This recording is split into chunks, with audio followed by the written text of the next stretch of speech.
പുതിയൊരു വീഡിയോയിലേക്ക് എല്ലാ കൂട്ടുകാർക്കും സ്വാഗതം. എല്ലാവർക്കും സുഖമാണെന്ന് വിശ്വസിക്കുന്നു. ഇവിടെ എനിക്ക് സുഖമാണ്.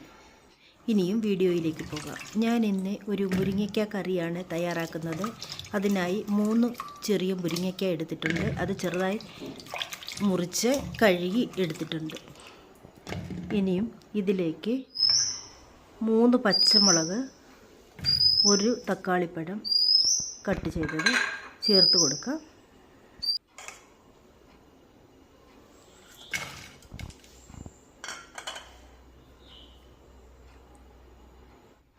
ഉപ്പ് ആവശ്യത്തിന്,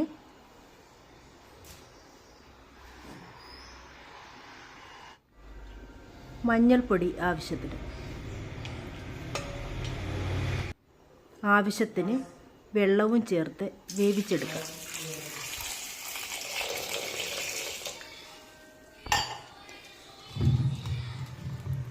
എല്ലാം കൂടെ ഒന്ന് മിക്സ് ചെയ്ത ശേഷം സ്റ്റൗ കത്തിച്ച്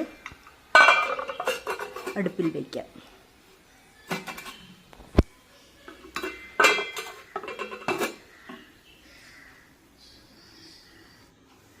ഇതിരുന്ന് തിളയ്ക്കട്ടെ. അപ്പോഴത്തേക്കിനും ഒരു അരപ്പ് തയ്യാറാക്കാം. അതിനായി ഞാനിവിടെ 1 കൈപ്പിടി തേങ്ങ എടുത്തിട്ടുണ്ട്.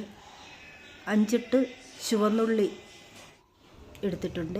ചെറിയ ജീരകം, 1 പച്ചമുളക്. ഞാൻ ഇവിടെ നല്ല മഷി പരുവത്തിൽ അരച്ചെടുത്തിട്ടുണ്ട്.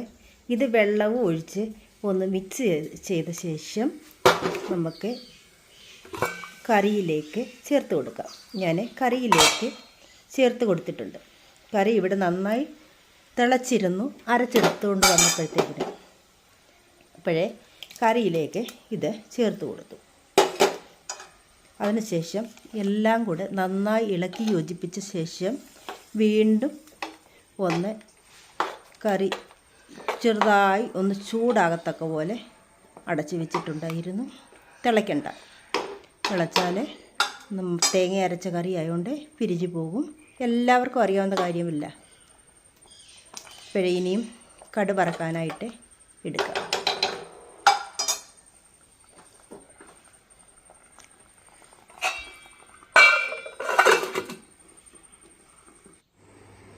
ഇവിടെ കടുക് വറക്കാനായിട്ട് ഞാൻ ചെറിയ ഉള്ളിയാണ് എടുത്തിരിക്കുന്നത്. അത് ചെറുതായി അരിഞ്ഞതും കറിവേപ്പിലയും വറ്റൽമുളകും എടുത്തിട്ടുണ്ട്. ഇനി ഒരു ചീനിച്ചട്ടി അടുപ്പിൽ വെച്ച് അതിലേക്ക് ആവശ്യാനുസരണം എണ്ണ ഒഴിച്ചു കൊടുക്കാം. അതിനുശേഷം ചൂടാകുമ്പോൾ കടുകിട്ട് കൊടുക്കാം. ഏകദേശം ചൂടായിട്ടുണ്ട്. ഇതിലേക്ക് കടുകിട്ട് കൊടുക്കുകയാണ്. കടുക് പൊട്ടിത്തുടങ്ങുമ്പോൾ അരിഞ്ഞു വെച്ചിരിക്കുന്ന ചെറിയ ഉള്ളിയും കറിവേപ്പിലയും വറ്റൽമുളകും ചേർത്ത് നന്നായി മുപ്പിച്ചെടുക്കാം.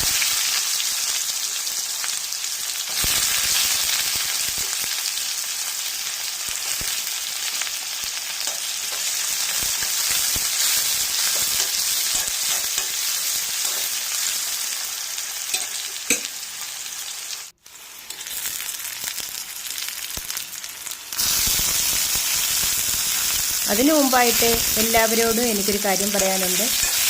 പുതുതായി കാണുന്ന കൂട്ടുകാർ ഒന്ന് സബ്സ്ക്രൈബ് ചെയ്യണേ, മറക്കരുത്. അതുപോലെ ലൈക്ക്, കമൻറ്റ്, ഷെയറൊക്കെ ചെയ്യണേ. അപ്പോഴേ കടുക് വറക്കാനിട്ടിട്ടുണ്ടായിരുന്നല്ലോ, അത് നന്നായി മുരിഞ്ഞ് വന്നിട്ടുണ്ട്. അതിലേക്ക് സ്വല്പം മുളക് പൊടി കൂടി ചേർത്ത് കൊടുക്കുന്നുണ്ട്. ഒന്ന് കരിയാതെ ശ്രദ്ധിച്ചോണം. അതിനുശേഷം കറിയിലേക്ക് ഒഴിച്ചു കൊടുക്കാം. ഇവിടെ കറി തയ്യാറായി. ചോറിന് പറ്റിയൊരു കറിയാണ്. എല്ലാവരും ഒന്ന് തയ്യാറാക്കി നോക്കൂ. ഇപ്പോഴേ അടുത്ത വീഡിയോയിൽ വീണ്ടും കാണാം.